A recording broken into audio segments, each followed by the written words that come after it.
Vamos lá, pessoal, começar mais um vídeo aqui na área de análise de circuitos elétricos.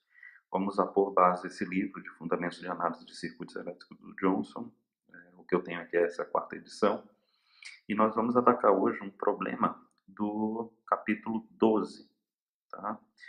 Esse capítulo 12 ele calcula potências no regime permanente, né, regime serra.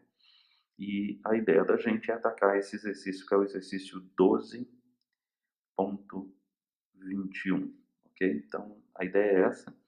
E estamos aí com o objetivo de calcularmos essa tensão V em regime permanente. Coisas que eu gosto de chamar a atenção é que quando nós vamos para regime permanente, uma das técnicas excelentes de serem utilizadas e mais simples é a técnica fasorial. Para isso a gente tem que prestar uma atenção assim, especial em alguns detalhes.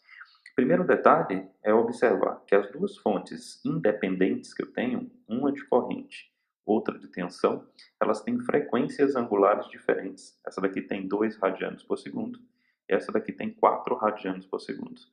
Isso, pessoal, quase que nos obriga a utilizar um método chamado método da superposição para resolvermos esse circuito de uma forma mais simples. Eu não digo menos trabalhosa, mas eu falo mais simples.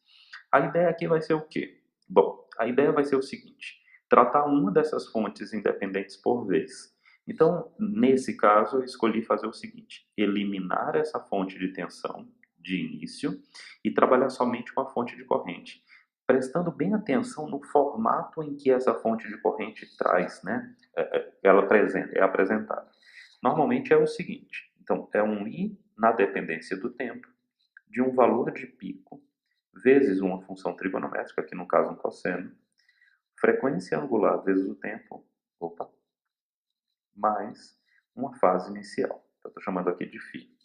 Observem que nesse nosso caso, a corrente de pico é de 4 amperes, está aqui. A nossa frequência angular, 2 radianos por segundo, está aqui. E a nossa fase inicial, 0, porque não está somado nada ao 2t. E quando eu passo isso para o formato fasorial, a gente coloca uma letra maiúscula com um ponto em cima para demonstrar aqui o comportamento de fasor. E ela fica sendo assim: o valor RMS com fase inicial. Ok? Lembrando que o valor RMS é o valor de pico dividido por raiz de 2. Então, se nós observarmos, nós vamos ter essa fonte sendo representada pelo fasor 4 sobre raiz de 2, fase 0, vou botar em grau aqui. 4 sobre raiz de 2, racionalizando, nós vamos ter 2 raiz de 2 com fase 0. E isso em amperes, obviamente, em amperes. Tá? Isso aqui, então, nós vamos representar agora a nossa fonte de corrente por esse número, 2 raiz de 2 fase 0. Beleza. Só que não é só isso. Para transformarmos esse circuito para o seu formato fasorial, a gente também precisa trabalhar com as reatâncias ou impedâncias, né, que substituem os dados de indutância e capacitância. E o que é que nós vamos fazer? Bom, o que nós vamos fazer vai ser o seguinte: o capacitor, o indutor de 1 Henry, por exemplo, ele vai ser representado pela sua indutância. Como é que a gente representa uma indutância? JXL, para o caso do indutor, onde o XL ele é dado como ômega L, ou seja, é o produto da frequência angular vezes a indutância. Como essa fonte que está ligada tem a frequência angular de 2 radianos por segundo, então me permitam chamar a atenção novamente para isso. É esse 2 que tem aqui, ó. Ou seja, o valor da minha reatância então vai ficar J 2 radianos vezes o valor da indutância, que é de 1 Henry. Então, 1. Isso aqui vai ficar como J2, ou 2J, tanto faz, em ohms. Ok? Então, essa é a nossa reatância indutiva. Pois bem, vamos lá, que a gente ainda tem um trabalhinho aqui para fazer. Opa, desculpa, dei uma bagunçada aqui no vídeo, desculpa. Vamos lá. É isso aqui ó, que eu quero fazer. Trazer para cá. Agora vamos fazer o mesmo cálculo, só que agora para o capacitor. Então, o capacitor é 1/4 de Faraday.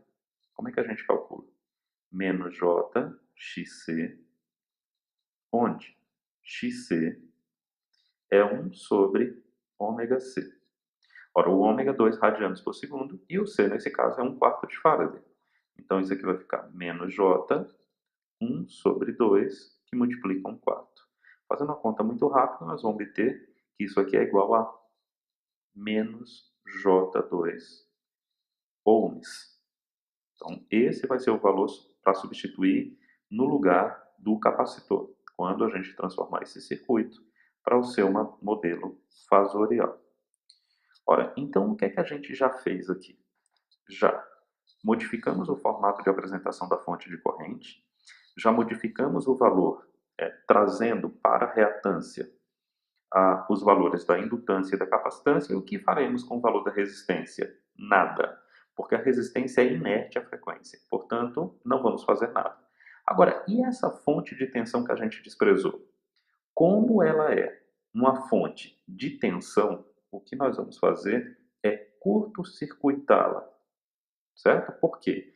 Curto-circuitando esse ramo onde ela está presente, eu garanto que entre os seus terminais a tensão é zero. E isso significa justamente desligar a fonte de tensão. Ok, pessoal? Então, o que vai acontecer com o nosso circuito é que ele agora vai ser representado de uma outra forma, com a fonte de tensão curto-circuitada, indutor e capacitor representado pela sua reatância e a fonte de corrente representada por um modelo fasorial. Ok? Então, vamos lá. Bom, assim procedendo, a gente fica com esse circuito aqui. Notem que eu estou usando o V1 com, né, antes eu estava usando o V, agora eu estou usando o V.1. Essa daqui vai ser a primeira parcela do V que a gente deseja calcular. Uma coisa que eu acredito que já dê para ver de pronto é que nós temos aqui uma peculiaridade nesse conjunto. Nós temos uma série entre um elemento que é J2 ou 2J, tanto faz, e menos J2, e eles estão em série. Se eles estão em série, o que vai acontecer com esses dois elementos é que eles vão ser anulados na hora que eu fizer a soma da série. Portanto, esse circuito ele pode ser resumido a dois ramos com 2 ohms em paralelo e uma fonte de corrente no valor de 2,82.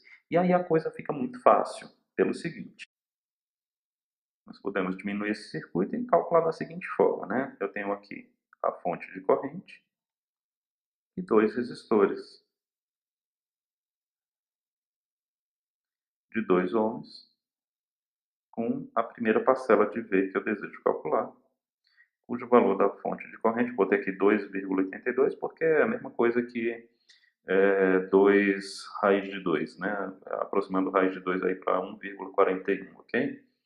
Então 2,82 com fase zero.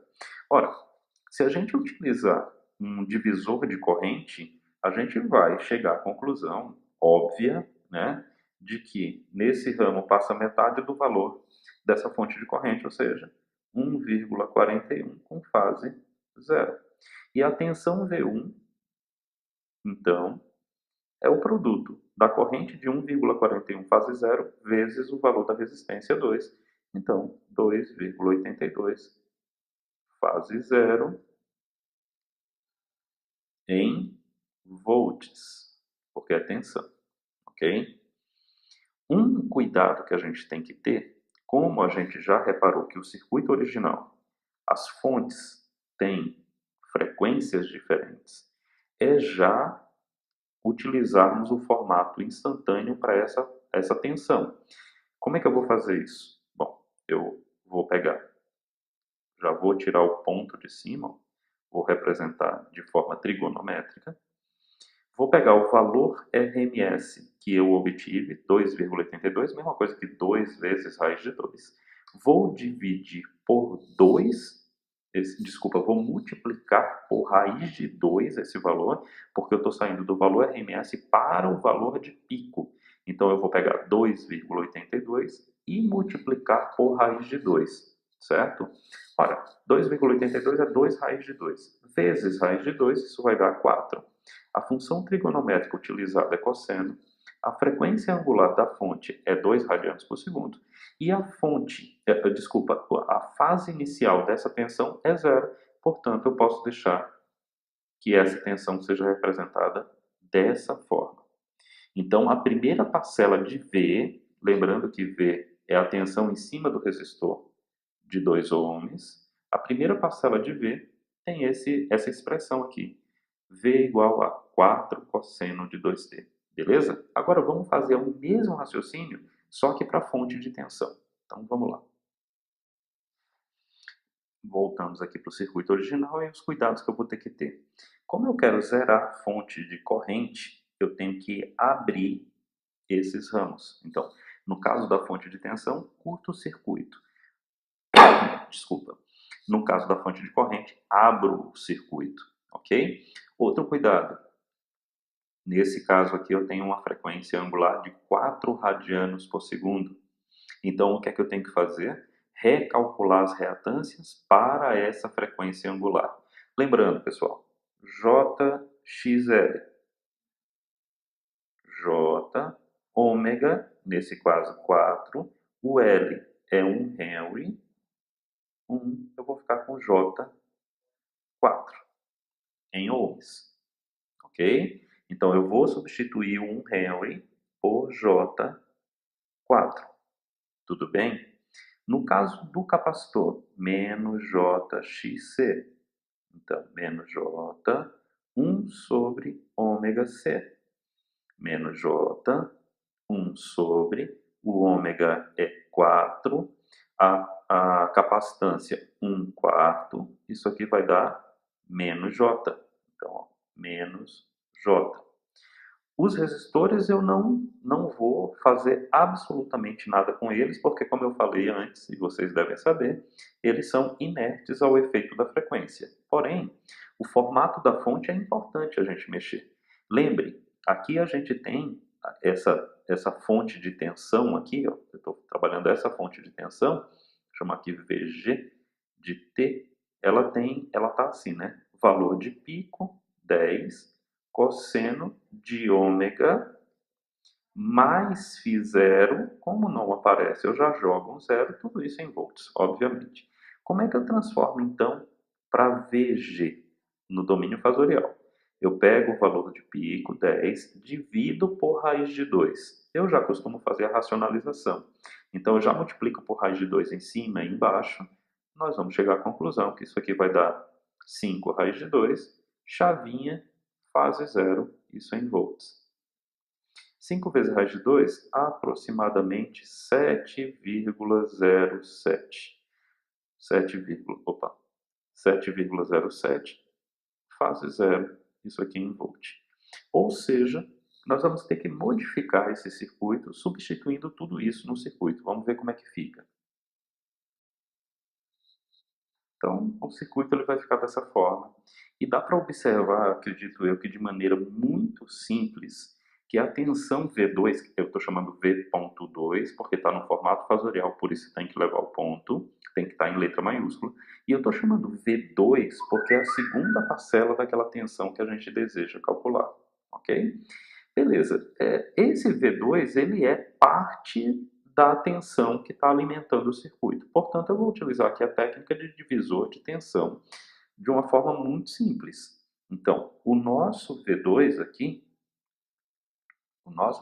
ele vai ser o elemento onde ele está sendo calculado, que é 2, sobre toda a série. Toda a série, vocês hão de concordar comigo, é que quando eu somar 2 com 2 vai dar 4, e quando eu somar J4 com menos J vai dar 3J ou J3, tanto faz. Isso vezes o 7,07 com fase zero. Pessoal, pela minha conta aqui, eu obtive como sendo 2,83, aproximadamente, né? 2,83 com fase de menos 36, poxa, minha letra está saindo horrível, desculpa. Vamos repetir aqui com mais capricho, né? 2,83 com fase menos 36,87 graus. Tudo isso em volts.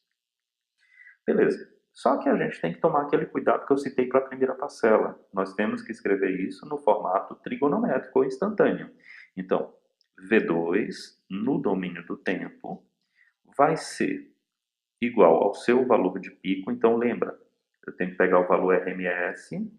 Esse 2,83 aproximadamente, ele é 2 raiz de 2. Quando eu multiplicar esse valor RMS por raiz de 2, 2 raiz de 2 vezes raiz de 2, isso vai dar 4, que é o valor de pico de V2, coincidentemente igual, né, ao outro valor de pico.